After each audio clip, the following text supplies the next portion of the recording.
Long ride, tol. Valenzuela to Taguig. Let's go. Move it po. Yes po. Trixie po, no? Good morning po. Papunta po tayong Taguig, no? Taguig. 20 kilometers. My God. Okay na po kayo? Let's go.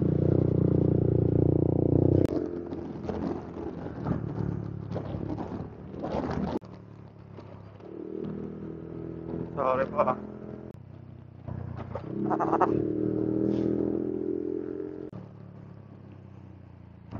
Ah, sorry po.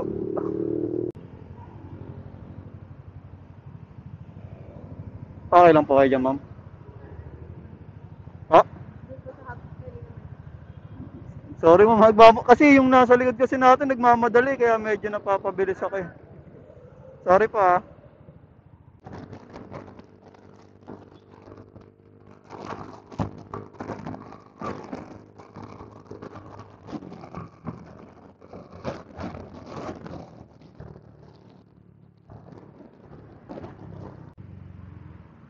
Okay na dito, ma'am.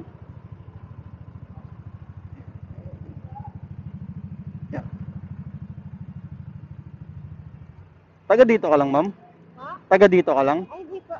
Doon po ako Valenzuela. Valenzuela. Dito ka nag-work, ang layo, no? Okay naman na po, no? Okay na po. Thank you po, ingat po. Dahil ng work ni Madam Tolls. Valenzuela papunta dito sa Taguig. Lawton Avenue. Grabe. Kapagod yun, man. Pamasahin ni Madam 368 eh, oh. Anyway, mga tol. Nakakatuwa lang kasi tinanong ko si kanina si Madam. Tinanong ko siya kung okay lang siya. Tapos, yung ibang customer kasi, di ba sinasabi is okay lang, ganun lang. Pero si Madam, nagsabi sa akin na medyo nailang siya kanina nung ano, na-hams kami. Doon sa may flyover ng EDSA. Kasi di ba ang daming doon, ang daming hams doon, visit na ano yun. Ay, nagmamadali pa yung nasa likod namin. Kaya yun, embang-embang. Anyway, it's a good run mga tol.